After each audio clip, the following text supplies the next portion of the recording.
No Earth does a lot of things differently than other comic book companies. One of the ones that we do very differently is we run an alternate history world instead of a world right outside your window.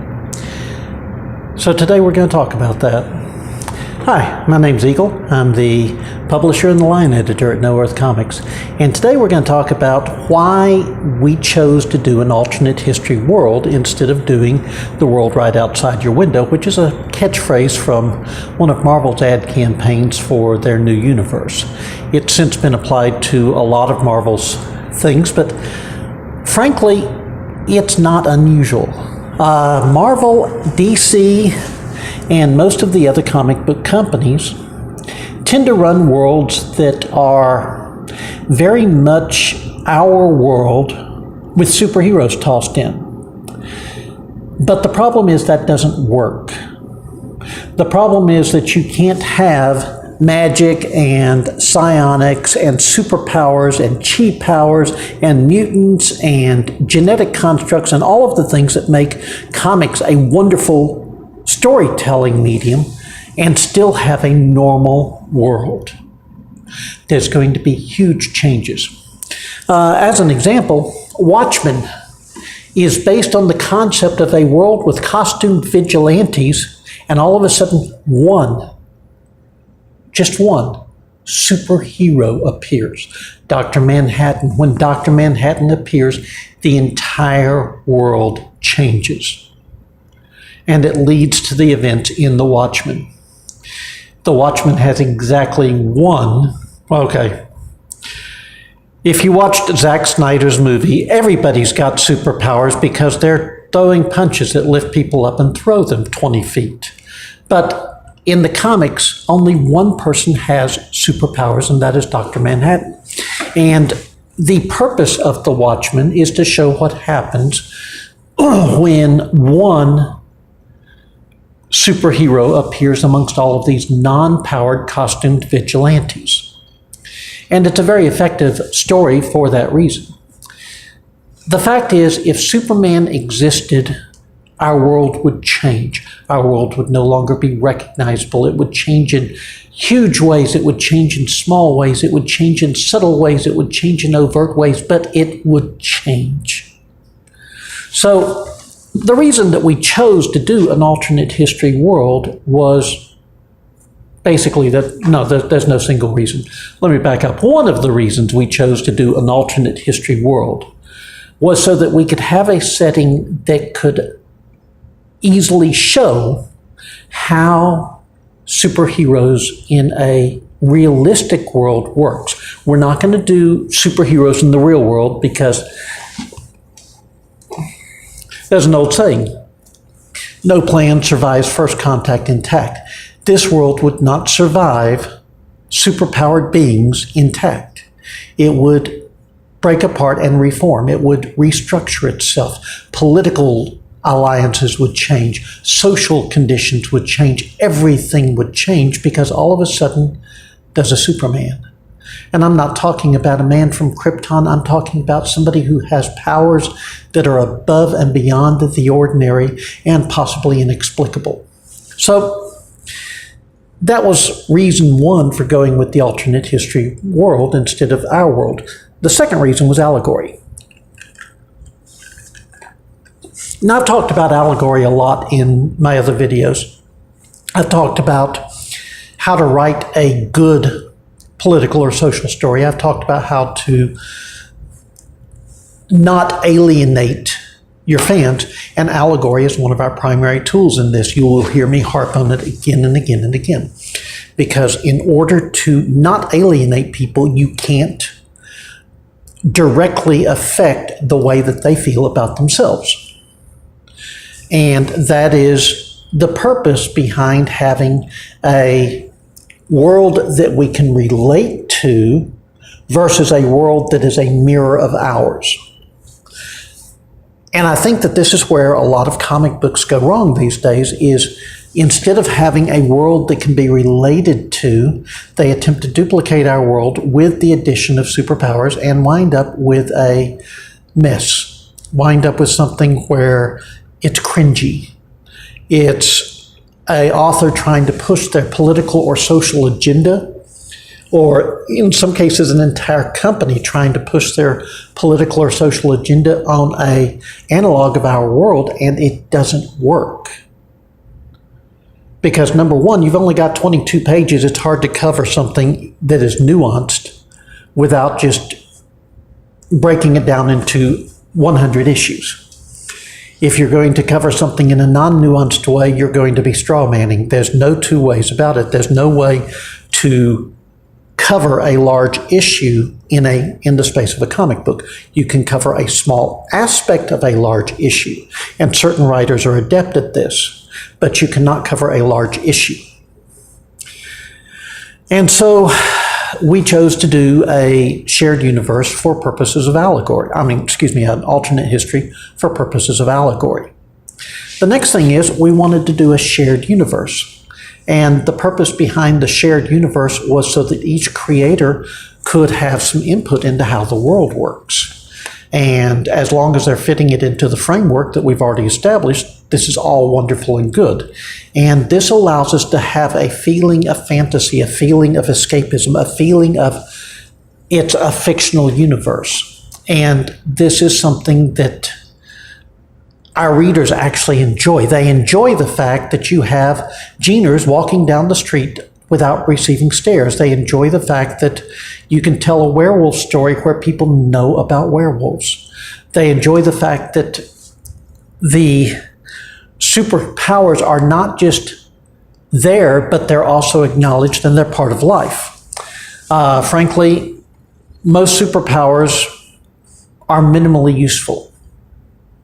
It's true. We're going to explore that some more in some of our stories, because we're going to show you what people with superpowers have done to make money with those superpowers.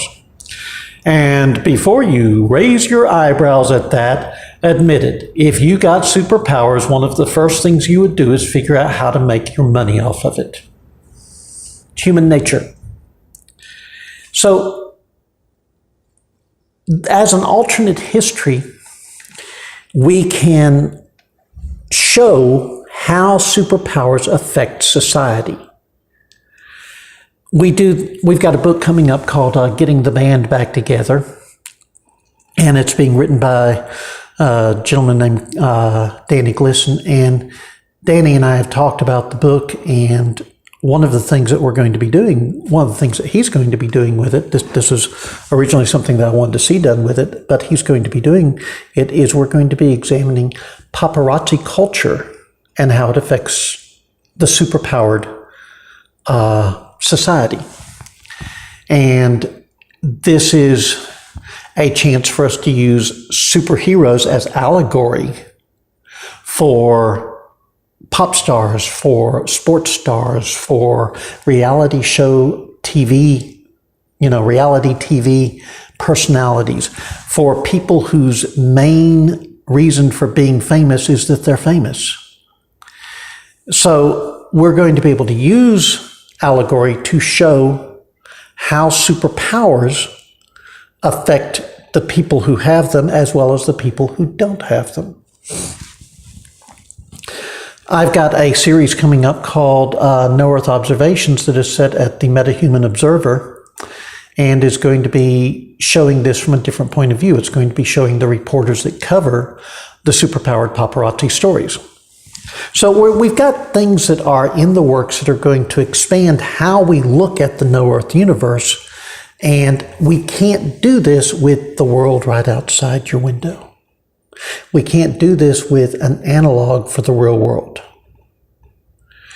So this is two sets of reasons. The next one is that enduring fictional universes are always different than our own. If you think about the fictional universes that you have really come to know and love, those universes are fantastical. They're different. They are out of the ordinary. That it is not something that is hidden in our world. It's something that embraces its differentness. And that's something that I feel is missing in a lot of superhero stories, is they don't embrace their differentness. There's there's just not the things that I enjoy about the DC universe, the things that I enjoy about the Marvel universe are the places where they're different, not the places where they're the same. I don't want to see our sitting president in my comic. No. I would rather see a fictional president that we can do more in the way of plot with, that we can do more in the way of, is he a good guy or a bad guy, political intrigue. This is the reason why I enjoy, for instance, the Tom Clancy books so much, is because he never tried putting a sitting president in there. Instead, we had presidents that could be interacted with, presidents that could commit mistakes, presidents that could have flaws, presidents that could be brought down, presidents that could be replaced, presidents that could be killed with a plane flying into the Congressional Rotunda. These were things that made that universe interesting. These were things that made that universe cool, because you were not married to our universe. So Jack Ryan becomes president. And this is something that I think is missing from comic books. This is something that I think is missing from most comic book universes. And this is one of the things that we're trying to put in, is the ability for us to play with anybody without having to worry about it being a historical, without having to worry about it being a contemporary historical figure, a contemporary real-life figure, because that means there's things that we can't do. And we want to be able to do them. We want to be able to play with them. We want to be able to have fun with them. We want to be able to have there be legitimate stakes. For instance, if we look at the Marvel Universe and Donald Trump is about to be assassinated, and it's up to Captain America to save him, we know he's going to get saved because we're not going to assassinate Donald Trump in the middle of a comic book. On the other hand, on No Earth, if we have a president who's about to be assassinated, you as the reader don't know whether or not we're about to do it.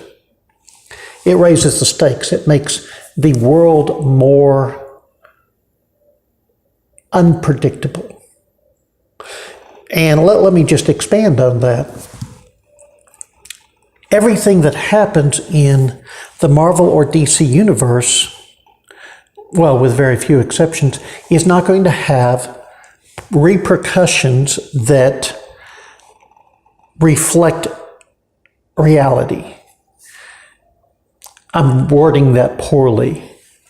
But as an example, if there's a plot to blow up the Empire State Building, if there's a plot to sink California into the sea, if there's a plot to turn Texas into a glacier, all of these things are going to be foiled because that's the way that works. We're not going to do something where a week from now, we're going to have to remember that we did that. So at No Earth, we could do any of those things. It's an alternate history world. Those things are up for grabs. They're part of our backstory is that the city of Winnipeg was partially destroyed in a nuclear terrorist action. Part of our backstory is that the city of Baltimore was partially destroyed on Hell Night.